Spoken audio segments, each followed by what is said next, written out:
Hello, everybody. Thanks for joining me for another session of 5 Minute RGM. Today I'm being joined by Enrique, one of our next guests. So I'm your host, Ding. I've been with Visual Fabric for the last 2 years, working in the customer success team, looking after our live customers. And in my past experiences, I used to work in global RGM, global sales, and trade marketing functions in Reckitt. So I have a big passion for RGM and really looking forward to speaking with Enrique on these topics. Yes, thank you so much, Oko, for having me here. Hi, everyone. My name is Enrique. I work for Arla Foods, Senior Revenue Growth Manager, part of the Center of Excellence team. My role is to go market to market, implementing and embedding best practices about revenue growth management. Been doing that for Arla for the past 4 years. Been to quite many countries already, and hopefully we can share some learnings, have a good conversation, and yeah. Thanks for joining us. So without further ado, I'm going to ask you the first question. Over the next 12 months, which RGM trends will matter the most for your business, and where will you focus your team's efforts? That's a good one.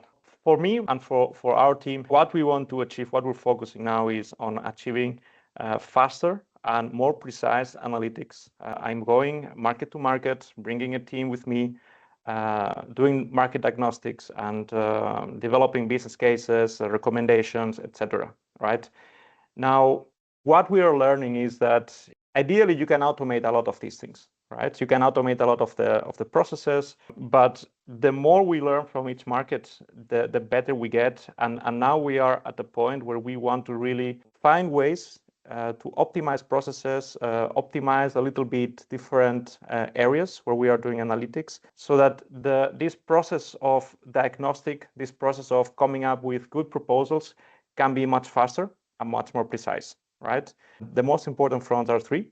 One is pricing, the second one is promo, and the last one is what we call the trade terms lever.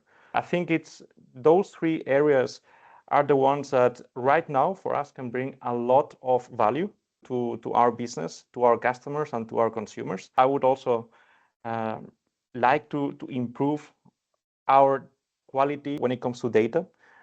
We can see that different markets are going to have very different standards of data that they have available. In some cases, you will just not be able to get to that data. But honestly, this is an ongoing battle, an ongoing war, so to say.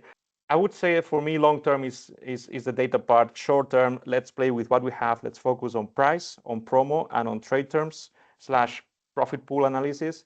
And try to make it as automated as possible, to be faster and to be more precise. Because let's not kid anyone. I mean, we work in FMCG. We need to be fast. The market changes constantly. Every time, if you spend too much time doing an analysis on one category, by the time that you go live, things have changed again. Definitely. It's super important to be fast. And fast in the sense that consumers are changing their buying behavior. So a simple price increase doing that now is very different than even 2-3 years ago. Consumers 100%. Are behaving differently. You need to be ready for that. And quality data is a big enabler of that.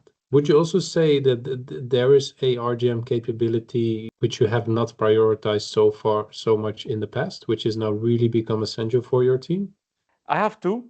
The first one related to the discussion we were having just before, the involvement of data scientists in our day-to-day operations. What we have tried to do is to embed the data scientist position into what I would call the front line. And the reason for this is that if they see what we are dealing with on a daily basis, when we will ask them for specific data set or data analysis, elasticity calculation, whatever we need, they're going to be able to really understand where this is coming from. Additionally, they bring a different angle of thought, which I find very, very interesting. And when we are merging all of these different capabilities and backgrounds, that's when the magic is happening. And the second bit is to develop the team when it comes to financials.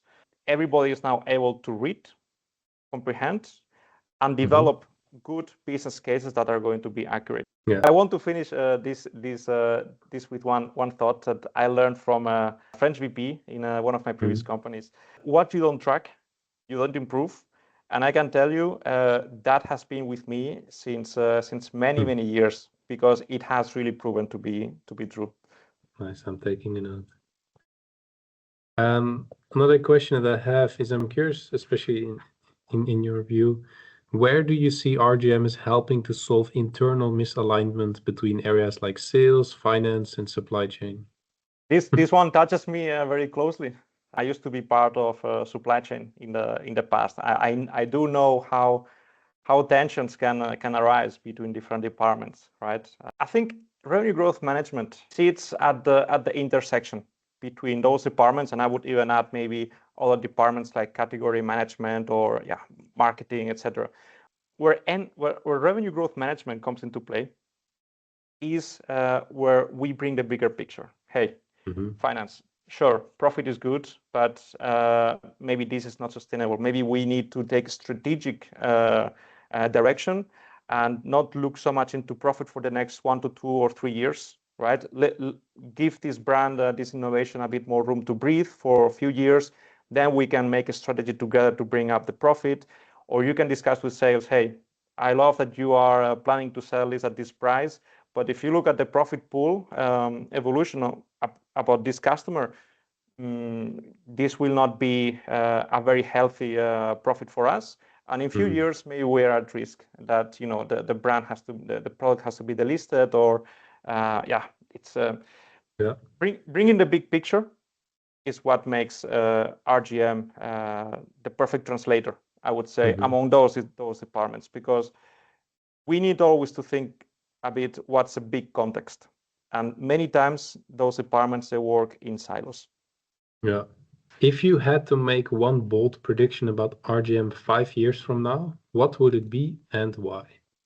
I would say that for the next 5 years, there will be a very big focus on fixing the data foundation. For the past, I would say 10 years, RGM has appeared as a discipline that it's shown its value.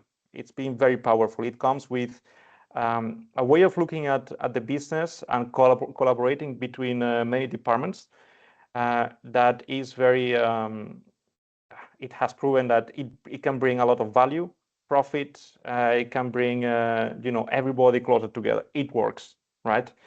Now, when you have best practices that they work, what's the next natural step? That's when you try to start automating and standardizing a bit the processes so that you can scale up. You can start implementing, embedding into the business to become much more efficient. You have a perfect solution, but the data that you need to run it fully efficiently, fully effectively as well, is not there yet.